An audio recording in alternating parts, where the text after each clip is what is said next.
So functions of two-dimensional random variables.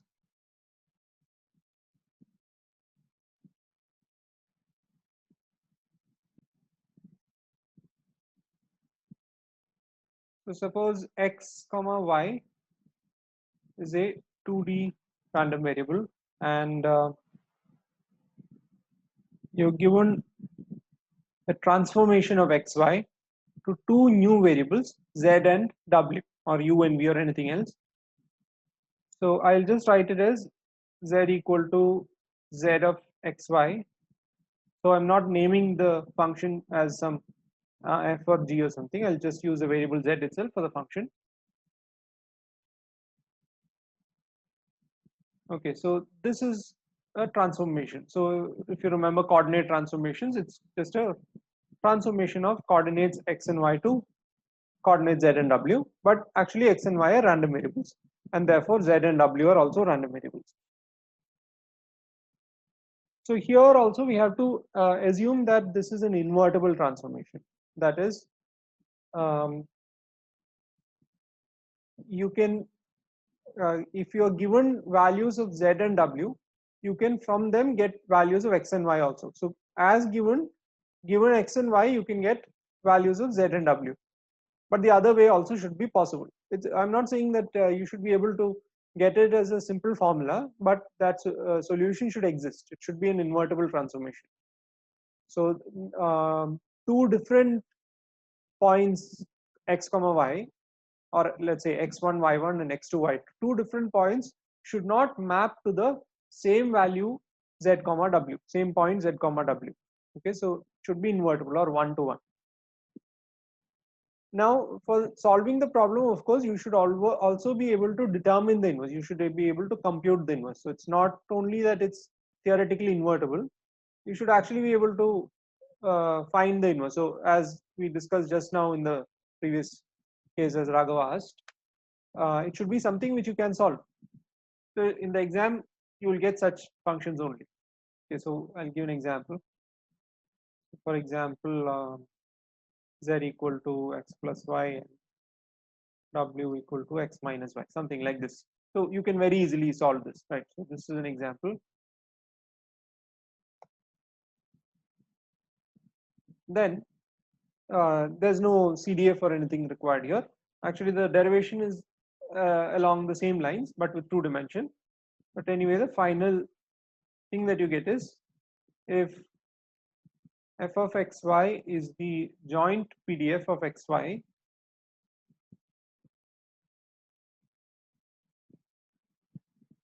then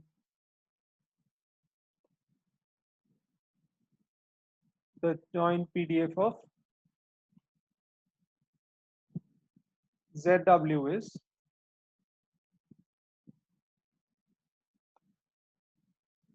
again joint PDF of xy written in terms of z and w multiplied by, so earlier we had modulus of dx upon dy, right? Now what you have is modulus of the Jacobian.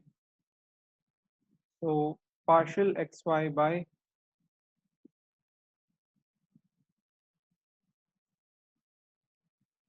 partial zw. Okay, so I'll remind you what this Jacobian is. You have learned it in second semester, I think, in multiple integrals.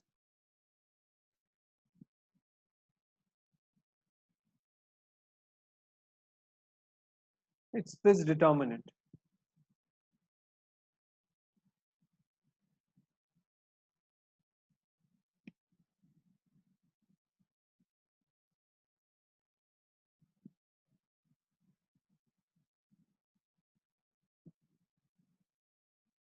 Okay.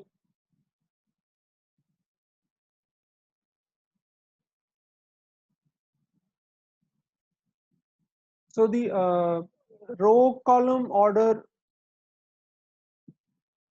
should be as it is given. It doesn't matter really because you're taking modulus. So finally, you will get, even if you interchange the row and column, I mean, 2 rows or 2 columns, it won't matter because finally you're taking modulus. Remember, this is actually modulus. It doesn't denote the determinant. This itself is a determinant. And here you're further taking modulus, just like in the one-dimensional case. And this order also doesn't matter, whether you write x with respect to z and w in the first row, or x with respect to z and y with respect to z, and then x with respect to w here and y with respect to w here. That also doesn't matter. One is just a transpose of the other. So they have the same determinant. Okay. So this is the Jacobian, or in particular the Jacobian determinant. So that is what comes here with a modulus. If you want to easily remember the modulus, just remember that the PDFs are always non-negative. So f of xy itself is non-negative, but g of zw also should be non-negative. And for that, you need this to be non-negative. So you always take modulus. You can remember it that way if you want. Okay, so we just have to apply this formula directly. Let's go to the first problem. I hope you've written this down. Let's go to the first problem.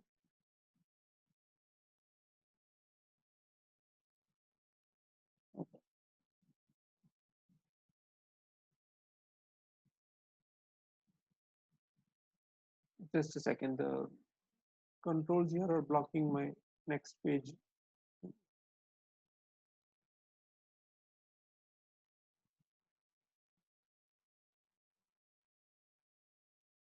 Huh.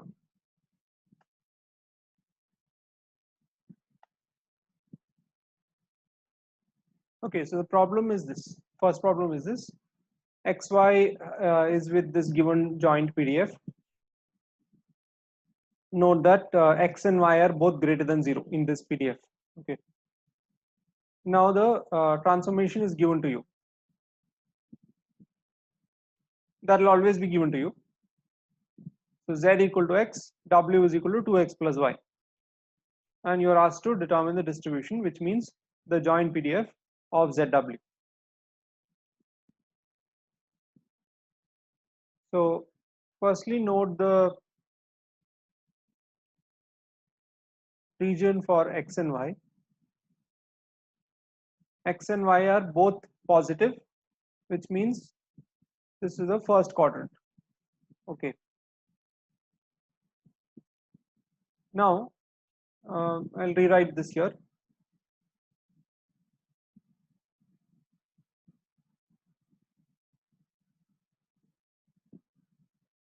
What we need is the inverse transformation, X and Y, in terms of Z and W. Okay, so this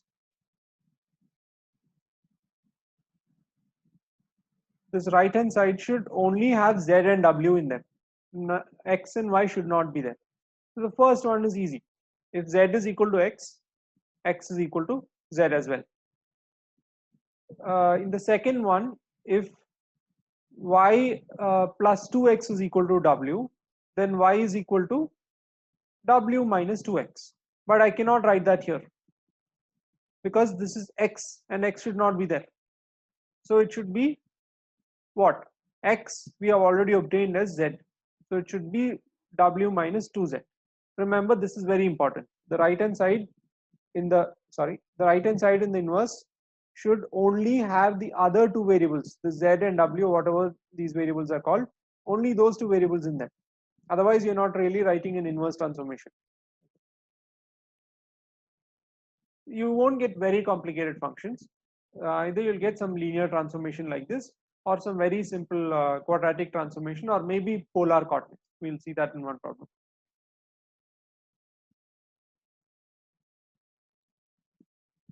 Okay, so we have obtained this. Now from this, first let's determine the ranges of Z and W. So how do we do that? We are given the ranges of X and Y. So use these equations that we got to write this in terms of z and w. So what we'll have is, so now I'm writing for values. So x greater than 0 implies the corresponding value is z, because x equal to z. So z greater than 0. Okay, so that's one. And the other one is y greater than 0 from the given range, y greater than 0. But for the value small y, what is the corresponding expression in terms of w and z? W minus 2z greater than 0. Or if you want, you can rewrite that as w greater than 2z. Okay. So these are our two constraints for the region.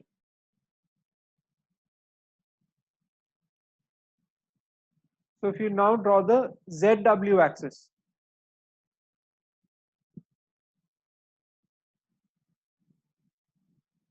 it doesn't matter which one you take as the horizontal and vertical, but normally we take the first given one as horizontal and the other one as vertical, in case you're wondering. Okay, so first inequality tells us that z is greater than 0. So it is only this side, right? Only to the right side of the W axis. Second one says W is greater than 2z.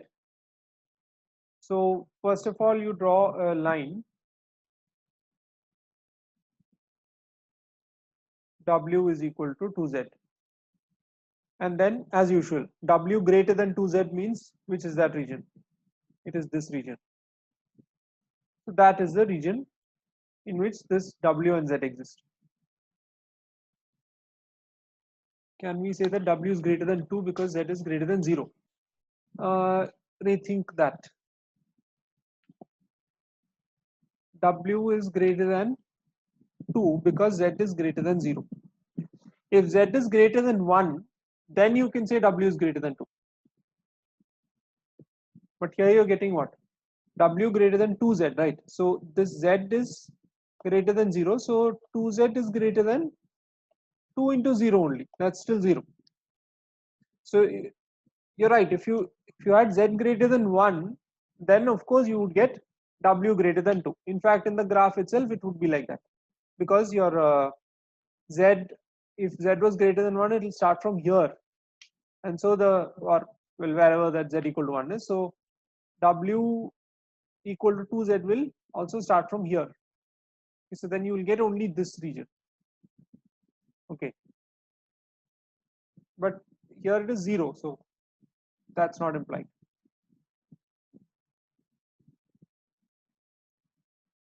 Okay, so this is the region. But then once you get the region, that's important for writing the PDF. But the formula can be directly applied. Let me rewrite the formula here. First of all, this is an invertible transformation. How do you know that? You have obtained an explicit inverse, and there was no square root or anything like that involved where there is some loss of information, right? The 2 points going to 1 point is not there. So this is clearly an invertible transformation, but you will also know it when you find the Jacobian. So we need the Jacobian for writing the PDF. I'll write the formula first and then we'll find the Jacobian according to that. So the PDF or the joint PDF of ZW is G of ZW equal to f of xy times modulus of partial xy by partial zw. Okay. Remember, in the one-dimensional case, it is just dx by dy. So here it is x there is the original variable and y is the transformed one. Here x and y are the original variables, z and w are the transformed ones. So that way you can remember the order of the Jacobian. So from the formula, it is clear that we need to first evaluate the Jacobian. So that is okay. It's very simple here, but I'll write the formula again to remind you.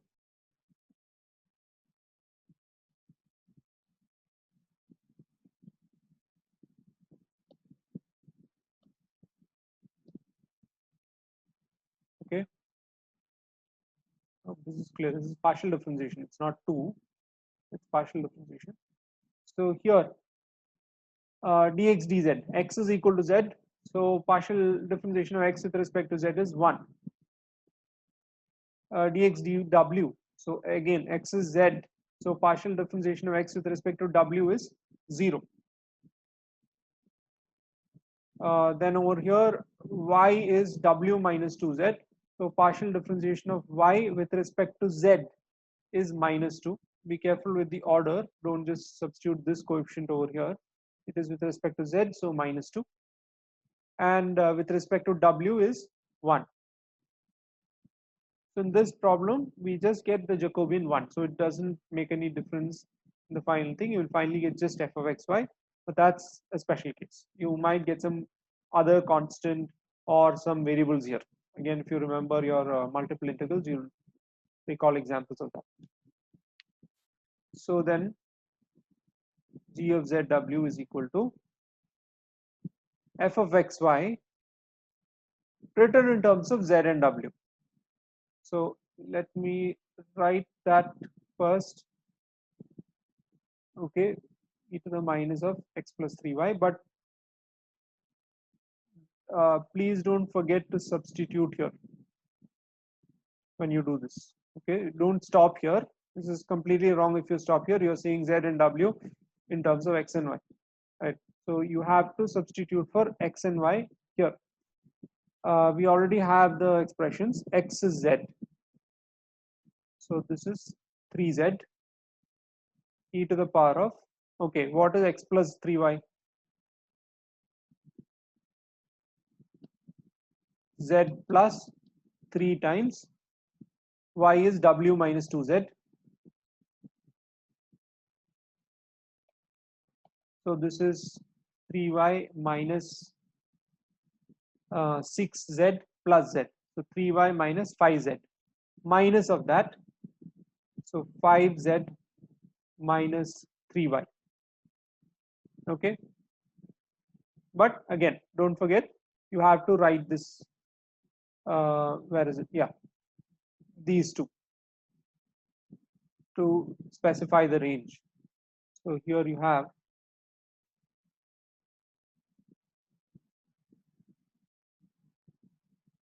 should be 3. I'm sorry, it should be 3w. I wrote y by mistake. Very sorry. It should be 3w here, right?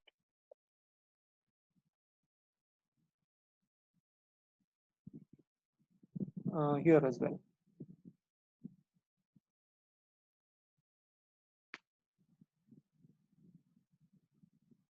Right.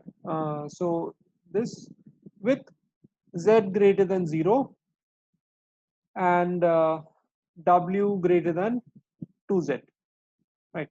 So in fact, you can combine it and write w greater than 2z greater than 0, because z greater than 0 is same as 2z greater than 0. Okay. But anyway, this is also fine. So this is the answer. This was a simple case because Jacobian is constant, so that didn't come in here. But technically, there is a into 1 here. Okay, modulus of 1.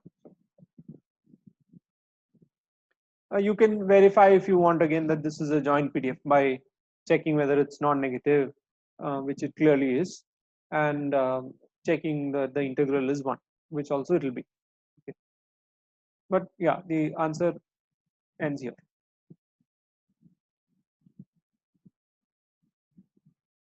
Is this clear? Basic method. We'll look at variations of the problem. This is the simplest one. You're given PDF, joint PDF of xy, and the transformation.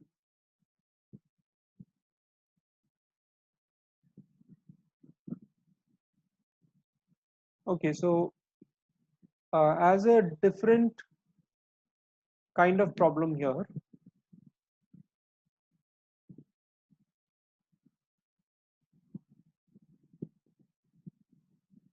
you may instead be given a partial transformation, or rather just one variable. Okay, so for example, let's say that X has a PDF. I'll dictate this. So X has PDF, say 2e to the power of minus 2x for x greater than 0. Again, I'll take an exponential distribution for simplicity, just for the example. And y has PDF. Also, let's say exponential. So e to the minus y for y greater than 0. And x and y are independent.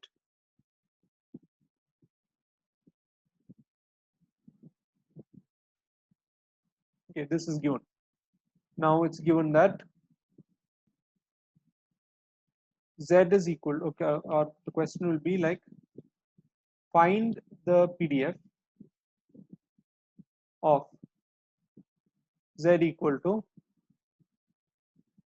say, x plus y.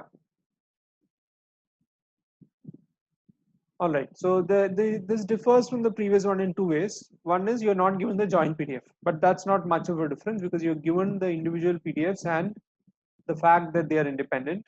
So you can easily get the joint PDF by just multiplying these two, right? So that's not a problem. But still, you are only asked to find the PDF of z equal to x plus y. There is no w here. So what you have to do is, you cannot directly transform 2 dimension to 1 dimension. You need to add another variable w by bringing in an appropriate function, so that z and w together form an invertible transformation of x and y. So since here it is x plus y, which is linear, you can take any linear transformation other than something parallel to this, right? So don't take w also equal to x plus y or 2x plus 2y or some multiple of this. Take w to be anything else. But you want to take it in the simplest way possible, so that all the functions, inversions, everything is simple, right? So you take even the region, finding the region also should be simple. So you in the answer, you will say let w equal to either x or y. That's simple. So let's take x again, like in the previous one. So let w equal to x. So now you have these two transformations, z equal to x plus y, w equal to x. Very easy to invert this. You get x equal to and y equal to, right? X equal to w immediately. And so y is equal to z minus x, but remember to write x in terms of w from the first equation, that is w itself. So z minus w, that's the inverse. Right. You can take something complicated, but that's only making your own work difficult. So take something simple like this. Now, the joint PDF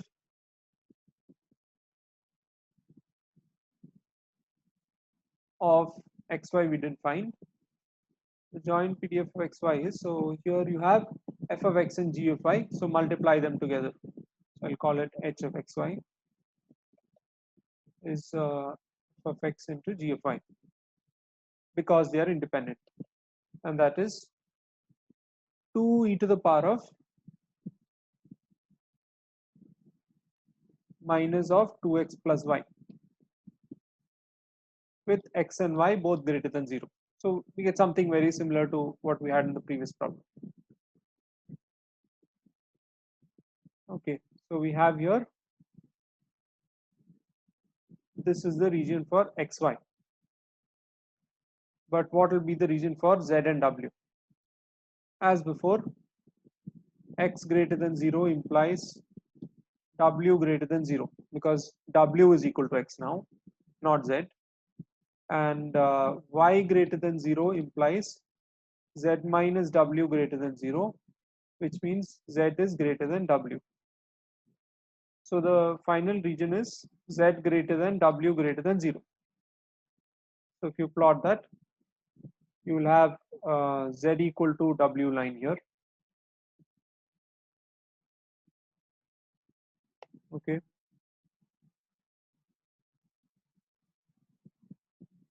So z greater than w greater than 0. So z, remember z is this one. So the region will be this. Okay, so be careful when drawing the region. That's actually important in the final part. Okay, so in the previous problem we didn't really need the graph of the region, but here we do. Okay, now what?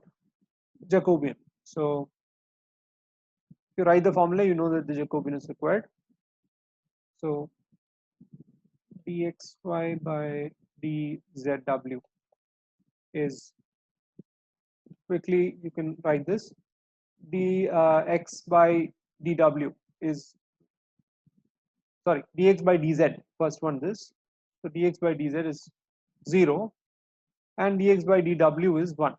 Previously we had 1 and then 0 because x was z. And similarly dy by dz is 1 and dy by dw is minus 1. We have 1 and minus 1 here. So this will come out to be minus 1. Okay, 0 minus 1. But that won't matter, the minus won't matter because you're going to take modulus. So then the joint PDF of ZW is, here I've taken H, so something else. K of ZW, sorry, K of ZW is equal to H of XY times modulus of the Jacobian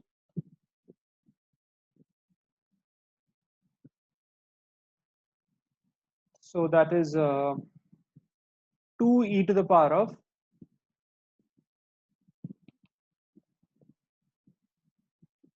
minus of 2x plus y. So let me write that, find that out in advance. 2x plus y. X is w and y is z minus w. So this is actually z plus w, right? Yeah. So minus of z plus w. Don't forget the region. Z greater than w greater than 0. You can write it as two different inequalities, or, well, it is still two different ones, but you can write it in a combined way this way. This is not the final answer. Remember the question. You have to find the PDF of Z. So that's not at all the same thing as a joint PDF. So what does it mean to find the PDF of Z only? Marginal PDF. If you have the joint PDF, the marginal PDF is the PDF of Z. So PDF of Z is obtained by, or the marginal PDF is obtained by integrating, I'll call it K1 of Z. Okay, I'm running out of letters. K1 of Z is integration of the joint PDF with respect to the other variable over the entire range. But then it becomes specific to this region. So this will be, you have to look at the range of W in terms of Z. If you were integrating with respect to Z, then you will look at Z in terms of W as Z greater than W, W to infinity. Here it is W in terms of Z. So W is between 0 and Z. Or from the graph you can see that W is always starting from 0 and going up to Z in this region, right? So W is between 0 and Z. So this will be 0 to Z, 2, well, 2 I can write outside, e to the minus of Z plus W, which I'll write as e to the minus Z, e to the minus W. So that this is what I need to integrate, because even this is a constant, right? Even this one is also constant when you're integrating with respect to W. So finally, this is 2e to the minus z times e to the minus w by minus 1 from 0 to z, integrating this, applying the limits. So this is 2e to the minus z times, well, what you will get is 1 minus e to the minus z, okay, by just applying the limits, and minus is there, so interchange the order. So this is the answer, or if you want, you can write it as 2e to the minus z minus 2e to the minus 2z. Either way, both answers are fine, but remember range of z. Now, once you find the marginal PDF, this is what you've done before, but I'll remind you. Once you find the marginal PDF, w is gone. So you should no longer write z greater than w greater than 0. There is only z.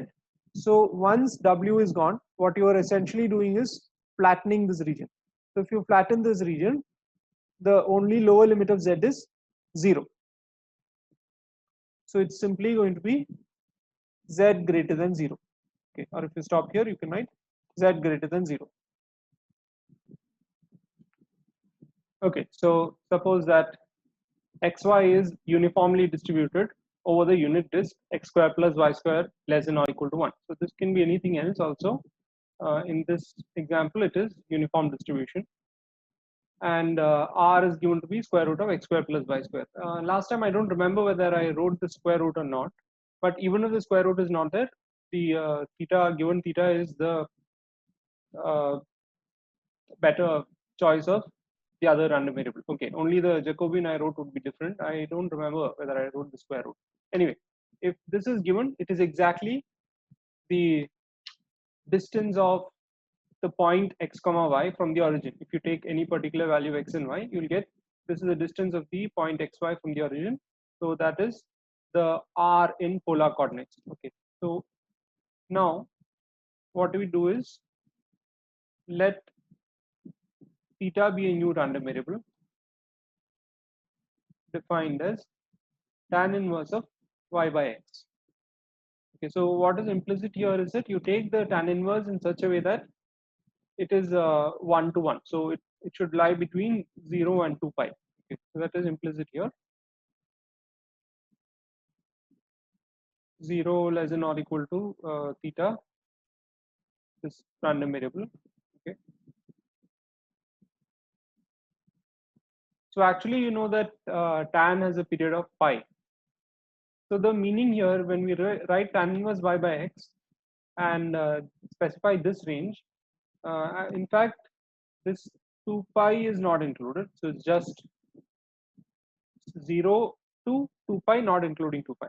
So the meaning here is that depending on the quadrant in which x and y are present, the point xy is present, you take the value accordingly, according to that quadrant. Because remember, theta is the angle of the point xy. You take particular values x and y. This will be theta. So if xy is say over here, okay, so you take this angle rather than this angle. Or if xy is over here also, although this is the acute angle, you don't take that. You should take this as theta, so that the transformation is 1 to 1. Because if you specify theta in one quadrant and r between 0, r greater than 0 or greater than or equal to 0, you have completely and uniquely specified the point xy. Okay, so to make it a 1 to 1 transformation, this meaning is implicit. Although in the answer, if you're writing it in the exam, you don't need to write all that. Just understand that that is so. Okay, that is what makes it 1 to 1. All right.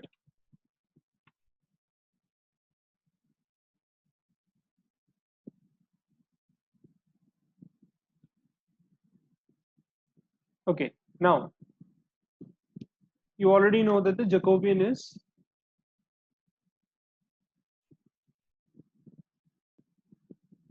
if you take dxy dr theta, the Jacobian is going to be r. This I showed you last time also. So your matrix will simply be this. You have cos theta and minus r sine theta, and then sine theta, r cos theta, which if you evaluate, you get r. So this is Jacobian. Now, for the distribution of x and y, it is given that x and y is uniformly distributed over this unit disk. So remember, two-dimensional uniform distribution. What you do is take the area of the region in which the distribution is given. So in this case, that is the unit disk centered at the origin. You have 1, minus 1, 1, minus 1. So this unit disk is the region given here. Okay, x square plus y square less than or equal to 1. So what is the area of this unit disk? Pi r square, or pi 1, because radius is 1. So the area is pi, and therefore the PDF, if you recall, should be the reciprocal of the area. Okay, in fact, this is a common mistake in the exam where you forget to take the reciprocal. So don't do that. You have to take the reciprocal here. You can just write x square plus y square less than or equal to 1.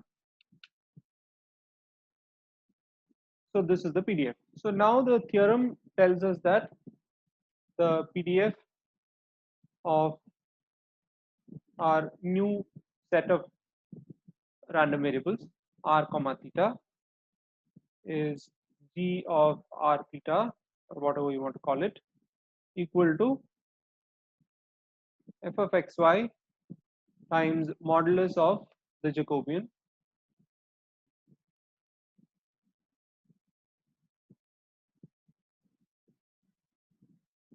okay, and f of xy is over here. So normally you have to rewrite this function in xy in terms of r and theta, the new variables. Here it's constant, so there's nothing to rewrite. And then the Jacobian is given over here, the modulus of r, but r is positive. R is remember, it's square root of x square plus y square, so square root means positive square root always.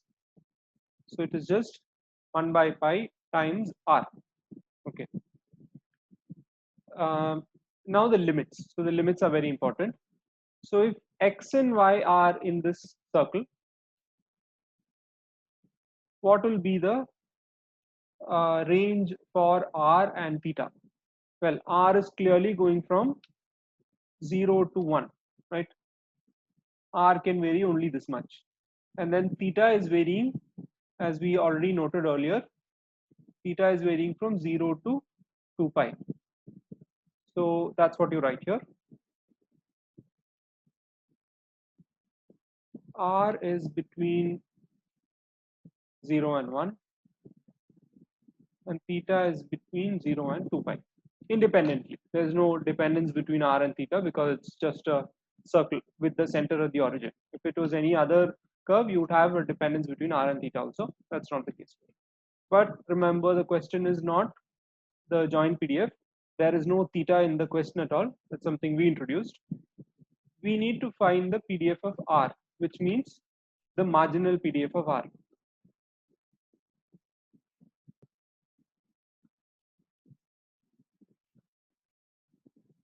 So you can call it G1 if you want, or H or something.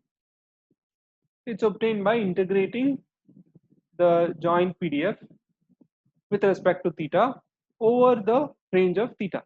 Again, since here there is no dependence, it's just a constant, it's just constant limits. Okay, so this is, in fact, in general, I can write minus infinity to infinity, and specifically when you apply this given or the definition that we obtained, it becomes 0 to 2 pi.